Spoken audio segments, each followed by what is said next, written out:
Hi everyone, today I'll be showing you how to make this tasty, fail-proof traditional Moroccan homemade bread. This recipe is for 2 breads. A full overview of all ingredients and tools can be found in the description box down below. Right now you can take a screenshot of all the ingredients. Let's get started.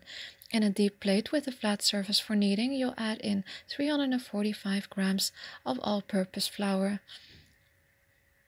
Then you'll add in 355 grams of whole wheat flour, 75 grams of fine semolina, and 13 grams of salt. Mix it all together and create a pit in the middle. Once you created the pit, you can go ahead and add in the rest of the ingredients. You'll add in 6 grams of dry or instant yeast, and then you'll slowly pour 515 grams of lukewarm water on the yeast and mix it into the flour mixture. Mix it by just pinching it in. This is what it's gonna look like once all the water is added in. It's slightly sticky.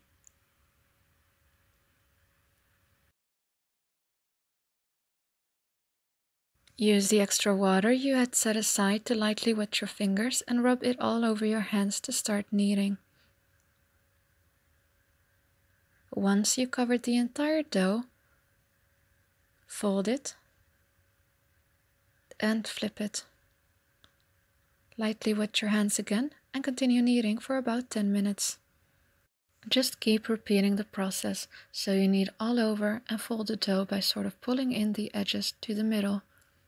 Then you simply pinch the dough together and prepare to flip again.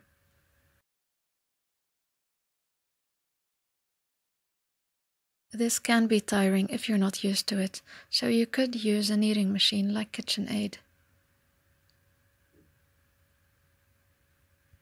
When I get tired, however, I use my tiny fists and get all possible frustrations out. Surprisingly, it is really relaxing.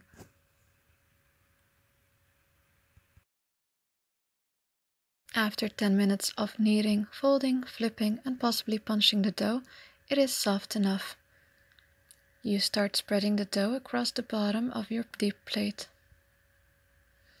You can lightly wet your hands to do so when it gets too sticky.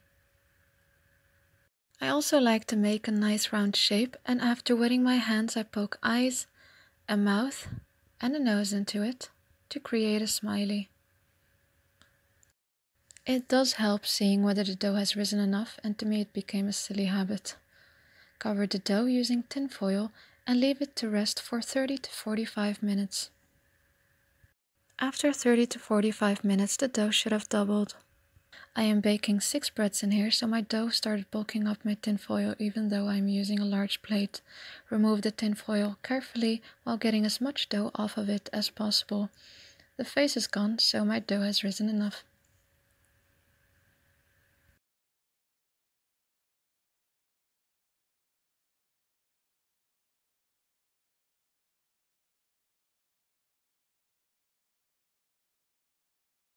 I like to use a silicone cover for my kitchen scale, but you could either use cling film or just clean the surface carefully to keep it hygienic. Press out the air by poking your hands all over the dough and fold it. At this point you should heat up your pan and keep it at low heat. I'm using a cast iron pan with a diameter of 30 centimeters. Having a pan with 2 handles is essential. If your pan is smaller or bigger, leave a comment down below so I can help you proceed. Divide your dough into 2 and weigh it to approximately 650 grams. I am making 6 pieces of bread, thus divided it into 6. Do the same if you want to make it in bulk, but don't forget to multiply all the ingredients by 3. Prepare a linen or cotton kitchen towel that you lightly dusted with whole wheat flour. Fold the 650 grams of dough in the following way and then keep moving it in your palms to get a nice round shape. By being agile, you avoid it sticking to your hands too much. Place it on the towel. Dust it lightly and cover it for 5 minutes while working up the next one. Once you washed your hands, you uncover the dough and slightly flatten it. Keep your rolling pin and whole wheat flour within reach. Lightly dust the dough and flip it.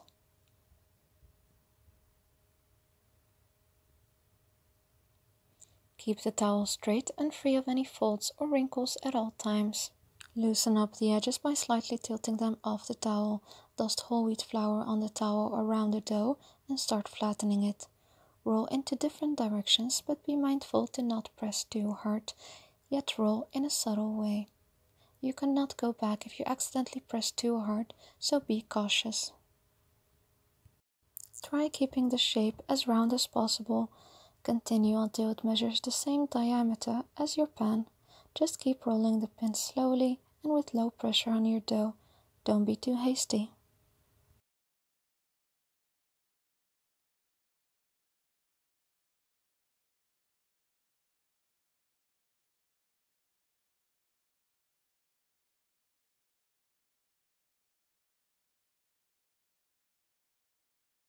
Once you're done, dust it lightly and cover it for 10 minutes.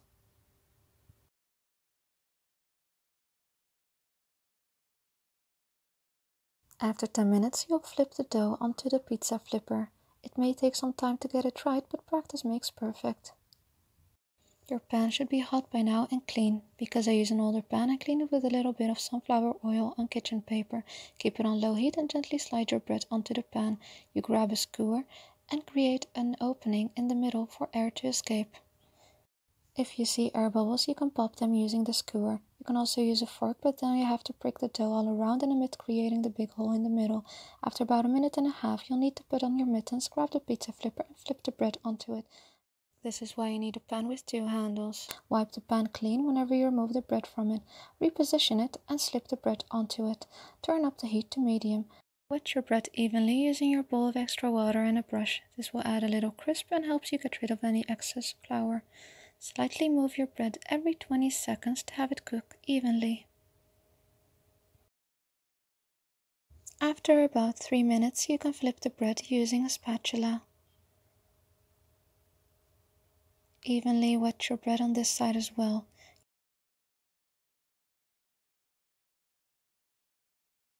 You can use the brush to get rid of any excess flour in the pan as well.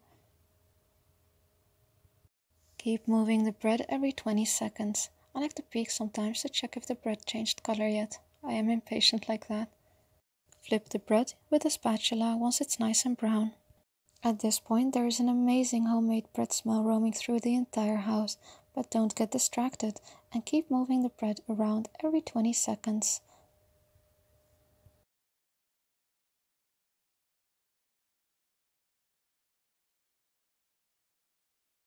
Flip the bread one last time to get it off the pan instantly. Turn down the heat and start baking the next one in the same manner. Enjoy eating the bread while it's still warm. When you make it in bulk, to always have homemade bread at hand, you can freeze it up to 1 month. Let the bread cool off to room temperature, cut it in half and put it in Ziploc freezer bags. Then you can warm it up in a toaster or a pan. If you enjoyed this recipe, please like and share the video. Also, don't forget to subscribe to my channel for more amazing recipes. Thank you so much for watching and stay tuned for the next one. Bye!